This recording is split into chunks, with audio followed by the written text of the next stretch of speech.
নমস্কার, আমি আশিস চট্টোপাধ্যায়। আপনারা দেখছেন কলকাতা টিভি ডিজিটাল। এই মুহূর্তে পশ্চিম এশিয়া বা মধ্যপ্রাচ্য যাই বলুন না কেন, সেই জায়গার থেকে অত্যন্ত উদ্বেগজনক খবর আসছে। একদিকে পরপর 7-8 দিন ধরে ভয়ঙ্কর আক্রমণ চালিয়েছে আমেরিকার যুদ্ধ জাহাজগুলো থেকে যুদ্ধ বিমান উড়ে গিয়ে ইরানের বন্দরগুলো, বিশেষ করে দক্ষিণ ইরানের বিভিন্ন বন্দর এবং জনবসতি, এমনকি পানীয় জল তৈরির ব্যবস্থা, সেইগুলোর ওপরে ব্যাপক বোমাবর্ষণ করেছে। একটার পর একটা সেতু বোমা মেরে উড়িয়ে দিয়েছে, যার ফলে ইরানের, বিশেষ করে দক্ষিণ ইরানের বহু জায়গার অধিবাসীরা মূল ভূখণ্ডে যাওয়ার ব্যাপারে তারা যেতে পারছেন না, আটকে গেছেন। এখন আমরা যেটা খবর পাচ্ছি যে গতকাল অর্থাৎ 17 জুলাই শেষ রাত থেকে এখনো পর্যন্ত ইরান ভয়ঙ্কর পাল্টা প্রত্যাঘাত করেছে। ইরানের যে প্রত্যাঘাত সেটা ছড়িয়ে রয়েছে আরব দুনিয়ার বিভিন্ন দেশে।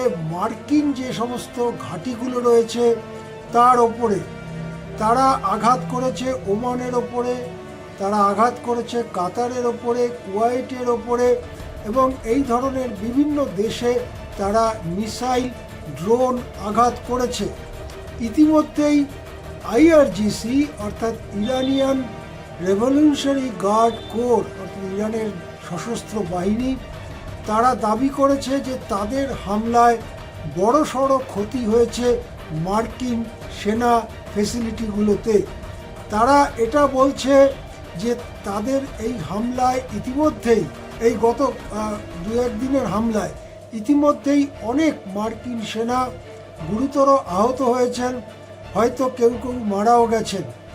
এখনো পর্যন্ত মার্কিন যুক্তরাষ্ট্র থেকে স্বীকার করে নেওয়া হয়েছে যে ফেব্রুয়ারি মাস থেকে যে যুদ্ধ চলছে তাতে 14 জন মার্কিন সেনা নিহত হয়েছেন এবং প্রায় 450 মার্কিন সেনা আহত হয়েছেন। এদের অনেকেরই আঘাত গুরুতর। মার্কিন সেনা, নিহত মার্কিন সেনার কফিন যখন মার্কিন দেশে ফিরে যাচ্ছে তখন ব্যাপক বিক্ষোভ দেখা দিচ্ছে মার্কিনীদের মধ্যে।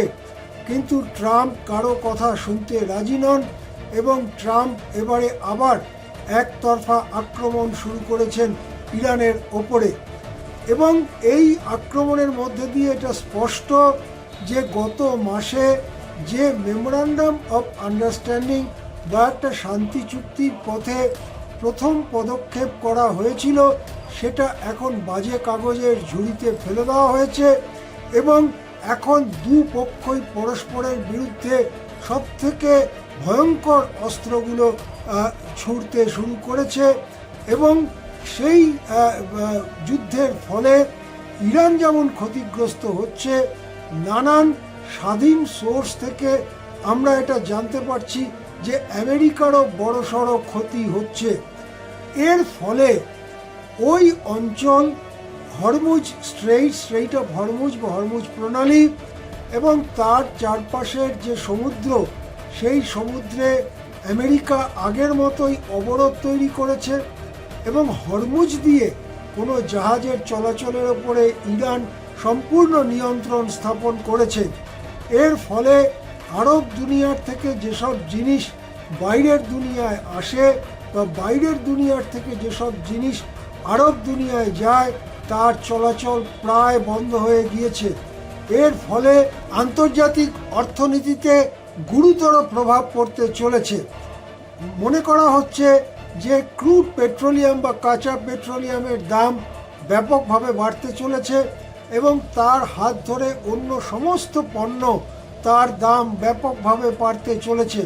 সারা দুনিয়ার থেকে শান্তি স্থাপনের জন্য বারবার আবেদন করা হলেও সেই ব্যাপারে মূলত মার্কিন যুক্তরাষ্ট্র তার অনিচ্ছার কারণে এই যুদ্ধ এখনো চলছে এবং সম্ভবত ভয়ঙ্করতম পর্যায়ে এসে পৌঁছেছে।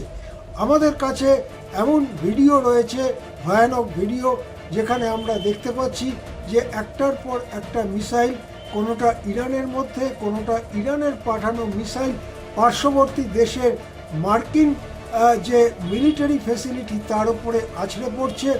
বড় বড় আগুন লক্ষ্য করা যাচ্ছে।